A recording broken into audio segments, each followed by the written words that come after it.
बिस्मिल्लाहिर्रहमानिर्रहीम।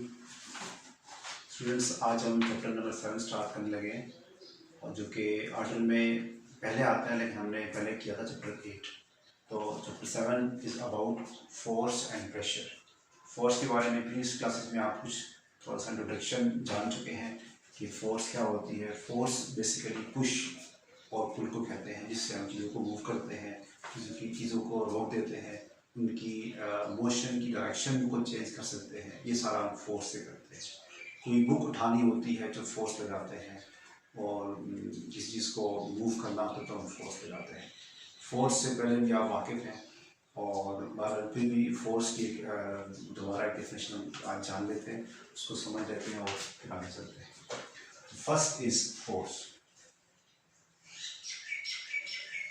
फोर्स एक physical quantity है जिसको F से डिनोट करते हैं, और इसकी डेफिनेशन आप पहले भी जान चुके हैं। और कॉम्प्रिहेंसिव डेफिनेशन ये है कि द फोर्स इज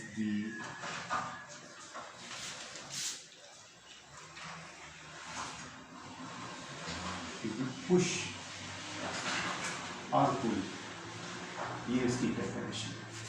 और दूसरी definition the tendency which moves or tends to move एक चीज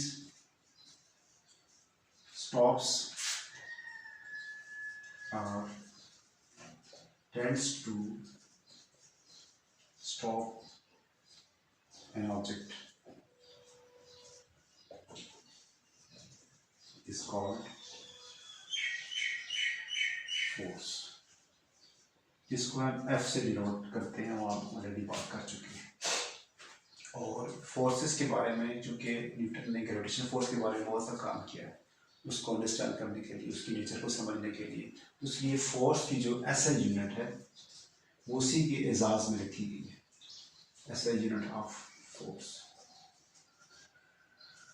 जिसको न्यूटन के नाम से ही डिनोट करते हैं और कैपिटल N से डिनोट करते हैं। ये फोर्स की SI यूनिट का नाम है।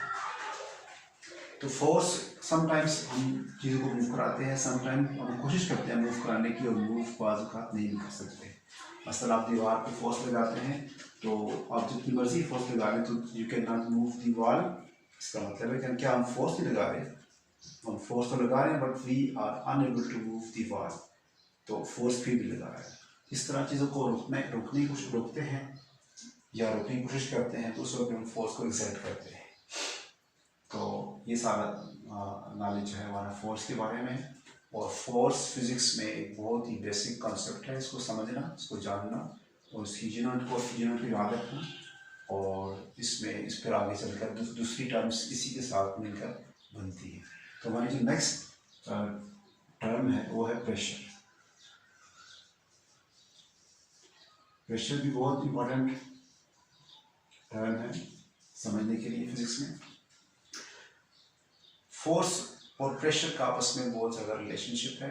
जब हम प्रेशर की बात करते हैं तो दरअसल हम ये जानना चाहते हैं कि फोर्स का कितना इम्पैक्ट हुआ है।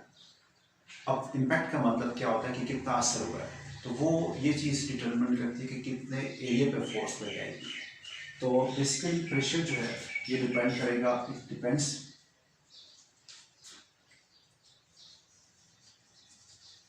on two things, two physical quantities rather. One, force कितनी लगाई जा रही है उस पर डिपेंड करेगा। लाजमी प्रेशर होने के लिए फोर्स का आना जरूरी होगा, फोर्स नहीं होगी तो प्रेशर एग्जर्ट नहीं कर सकते। और दूसरी चीज़ कि कितने एरिया पे लगाई जा रही है, कितने एरिया पे लगाई जा रही है। तो ये दोनों चीज़ें, फोर्स और एरिया मिलकर प्रेशर को डिटरमिन करेंगे। तो इसलिए इसकी अब जो हमारे पास आगे समझेंगे कि कैसे डिटरमिन करेंगी। पहले इसकी हम डेफिनेशन समझ लेते हैं। वो ये है कि the force exerted on a unit area is termed as pressure. इसको हम प्रेशर कहते हैं। उर्दू में प्रेशर को लफ्जी जो मतलब है उसको दबाव कहते हैं और फोर्स को उर्दू में कुव्वत कहते हैं। तो इसलिए अब ये जो कि लोचे पर डिपेंड करता है और किस तरह डिपेंड करता है उसके लिए भी ये जानना ज़रूरी है कि इसको मैथमेटिकली कैसे शो करते हैं। मैथमेटिकली हम प्रेशर को P से डिनोट करते हैं और ये लिंक होता है दो चीज़ों पर डिपेंड करता है, फोर्स और एरिया पे। तो फोर्स पे ये डायरेक्टली डिपेंड करता है, तो ये इक्वेशन में अबव आता है, और एरिया को हम ए से डिनोट करते हैं, उस पर ये इनवर्सली डिपेंड करता है, तो उस वजह से ये इक्वेशन में डिवाइड होता है। तो this is the equation, this is the formula for pressure. तो इससे हम ये फाइंड कर सकते हैं कि अगर हमें कोई फोर्स गिवन हो और मखसूस एरिया पर लग रही हो तो उससे हम प्रेशर निकाल सकते हैं। तो इसकी एग्जांपल्स, इसकी यूनिट देख लेते हैं।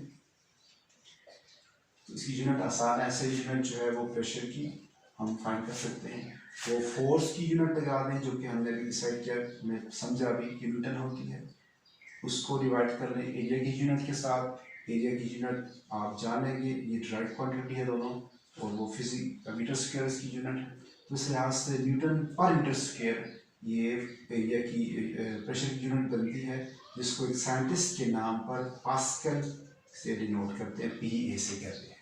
तो the SI unit of pressure is pascal, which is also equal to newton per metre square.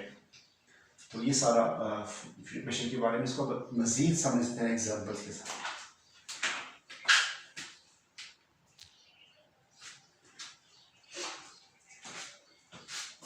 Now we are going to learn the examples of pressure. अब देखिए आपके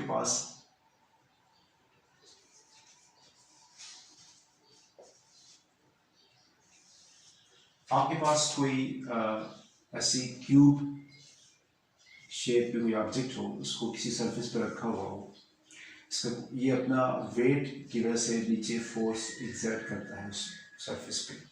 अब इसी को हम इस शेप में, इसकी शेप में कुछ चेंजेस ले आए, तो इसको हम ऐसी शेप वाला बना दें, इसकी मैस और वेट को चेंज ना करें।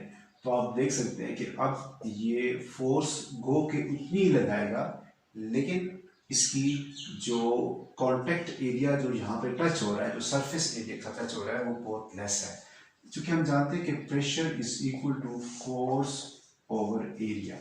तो अब हमारे पास एरिया हमने रिड्यूस कर दिया है, तो उसकी वजह से यहाँ पे प्रेशर इंक्रीज कर जाएगा। इसलिए इस तरह की जो पॉइंटेड ऑब्जेक्ट होगा वो ज़्यादा प्रेशर एक्सर्ट करेगा, भले फोर्स सेम ही लगाए। तो इसकी मिसाल आपके पास है, आपके पास ये मार्कर है, इसको अगर आप ऐसे कंसिडर करें कि हमारे पास ये कॉमन पेन है, इसको आप ऐसे दोनों तरफ से इक्वल फोर्स से प्रेस करें, तो आपके इस तरफ तो कोई पेन फील नहीं होगा, इस तरफ आपको पेन फील होगा। हालांकि दोनों तरफ सेम फोर्स एक्सर्ट हो रही है, लेकिन प्रेशर यहाँ पे ज़्यादा इसलिए है क्योंकि यहाँ पे एरिया लेस है। तो इस तरह से जितने भी पॉइंटेड सरफेस होती हैं, पॉइंटेड जगह पर लगती हैं, फॉर एग्जांपल ब्लेड है, नाइफ है और सोर्ड है, ये सब जो है वो बहुत ज़्यादा प्रेशर एक्सर्ट करते हैं। इस तरह आपके पास एक और एग्जांपल शू की है। जो जेंट्स के शूज़ होते हैं वो यूजुअली फ्लैट होते हैं। इसके मुकाबले में जो आपके पास लेडीज़ के शू होते हैं वो आपके पास पॉइंटेड होते हैं और लेस एरिया पर एक्सर्ट होते हैं। तो अगर दोनों का सेम वेट भी हो, फिर भी इसके अंदर ज़्यादा प्रेशर एक्सर्ट होता है क्योंकि कॉन्टैक्ट एरिया लेस होता है। तो इसके साथ मैं समझता हूँ कि आपको आज की चीज़ें समझ आ गई होंगी। फिर भी इसमें कोई आपको क्वेश्चन हो, डाउट हो, तो आप मुझे कमेंट्स में पूछ सकते हैं। Thank you very much.